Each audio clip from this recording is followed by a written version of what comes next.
네, 김문수 전 국민의힘 대선 후보를 비롯해서 국민의힘 일각에서 전환길이 무슨 극우 인사냐 등등 극우 극좌 논란을 벌이고 있습니다. 극우 논란 이전에 저는 이렇게 생각합니다. 극우도 아니고 그 범위를 벗어난 반헌법 세력이다 이렇게 생각합니다. 그래서 좀 착각하지 마시기 바랍니다. 일각에서 극우 주장을 하고는 있습니다만 사실은 극우라는 것도 사실 상당히 과분한 평가라고 생각합니다. 반헌법 세력입니다. 위헌적 쿠데타를 옹호한 반헌법 세력입니다. 잘 아시고 말씀하셨으면 좋겠습니다. 관세 협상이 타결이 되었습니다. 우선 경제적 불확실성의 하나로 그래도 12.3 내란 이후에 새로운 정부가 들어섰습니다만 관세 협상이 타결되지 않고 있어서 상당히 그 부분이 불확실성으로 남아 있었는데 이 타결로서 경제 불확실성이 해소되었다.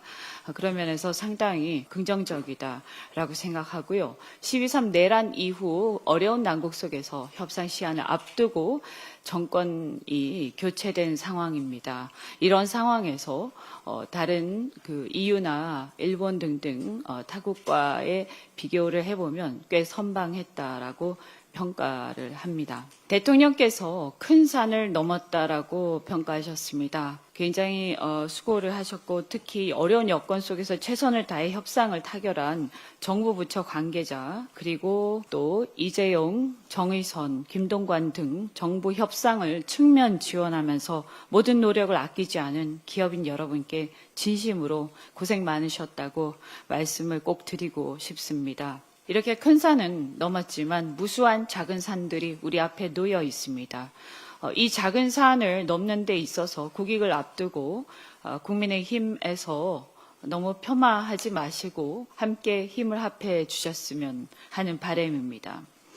국민의힘에서는 전날까지도 관세 15%를 못 지키면 잘못된 협상이다 이렇게 말씀하시지 않았습니까? 그래서 국민의힘에서 공언하신 대로 관세 15%를 그래도 지키면서 선방했으니까 이 정도는 칭찬해 주셔도 될 것 같습니다.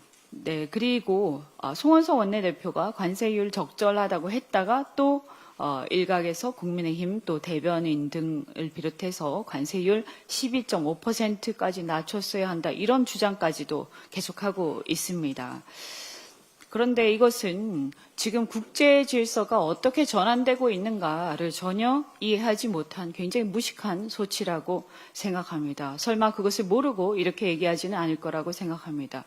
수치상으로 보면 우리는 FTA를 체결하고 있었기 때문에 12.5가 된다라는 산수를 하는 게 맞는지 모르겠으나 현재 지금 흘러오고 있는 국제 질서는 이미 FTA 시대가 종언되고 있는 것임을 알만한 사람은 다 알고 있을 것이라고 생각합니다. FTA 시대는 이미 종언이 됐습니다. 그것이 바로 이번 각국의 관세 협상의 그 행태, 그 결과이고 이 관세 협상을 하고 있는 것 자체가 FTA 시대의 종언을 말하는 것입니다. 그렇기 때문에 우리는 이제 이 달라진 국제 질서 속에서 앞으로 모든 국가 전략을 다르게 설계해 나갈 수밖에 없다라는 것을 오히려 국민의힘에서는 야당으로서 우리에게 말씀해 주시고 달라진 국제 질서 속에서 어떻게 우리가 전략을 앞으로 모색해 나갈지를 고언을 해 주시면 정말 감사하겠습니다.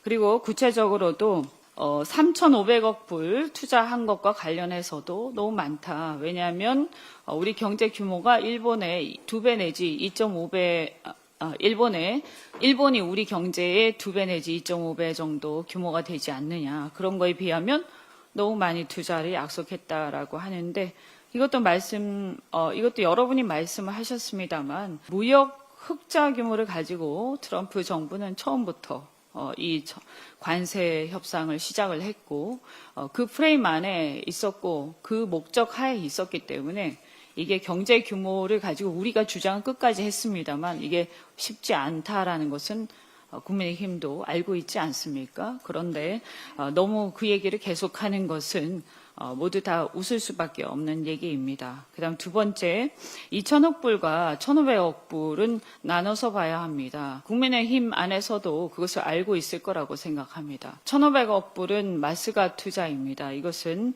한미 조선 협력 기금으로 조성되는 것입니다. 미국에 우리가 투자를 당연히 하겠지만 이 투자를 통해서 얻어지는 이익들은 미국에 남든 한국으로 오든 간에 그 이익은 결국 대한민국의 조선업의 발전을 위해서 쓰일 것이다. 그것은 누구나 알 수 있는 것입니다.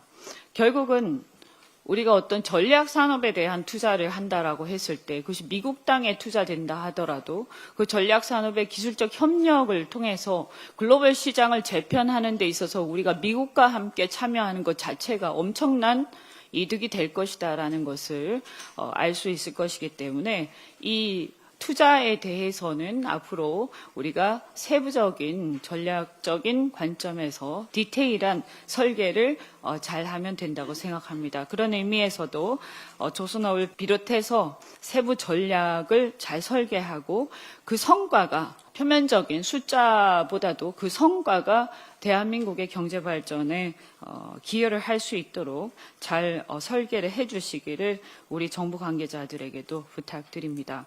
그리고 에너지와 관련해서도 1,000억 불 관련해서 너무 많이 했다 이렇게 비판하는 사람들이 있습니다.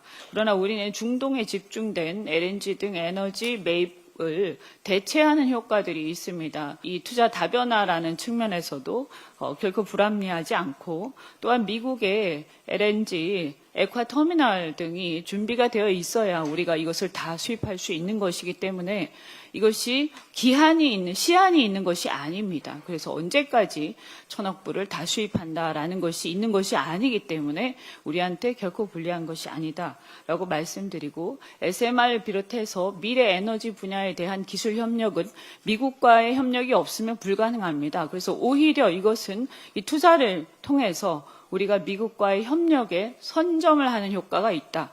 이런 것을 행간의 뜻을 읽어야 하는데 국민의힘은 이런 것을 읽지 못한다라고 한다면 수권 정당으로서의 역량이 굉장히 부족하지 않는가 하는 생각을 할 수밖에 없다.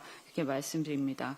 어쨌든 트럼프 대통령은 지금까지의 협상 유형을 보면 끝난 것처럼 보이지만 끝나지 않는 경우가 많이 있었습니다. 그래서 끝까지 방심하지 않고 이번에 또 논의되지 않았던 주제들, 아젠다들 이런 것들이 또 나올 수도 있기 때문에 끝까지 만전을 기해 주시기 바란다 이런 말씀 드리고 또 국회에서도 저도 한미 조선 협력 통해서 미 군함에 대한 유지 보수 신설을 위한 입법 뒷받침을 위해서 법안을 어제 발의를 했습니다만 많은 분야에 대해서도 법안을 통해서 입법을 통해서 뒷받침하도록 애쓰겠습니다. 감사합니다.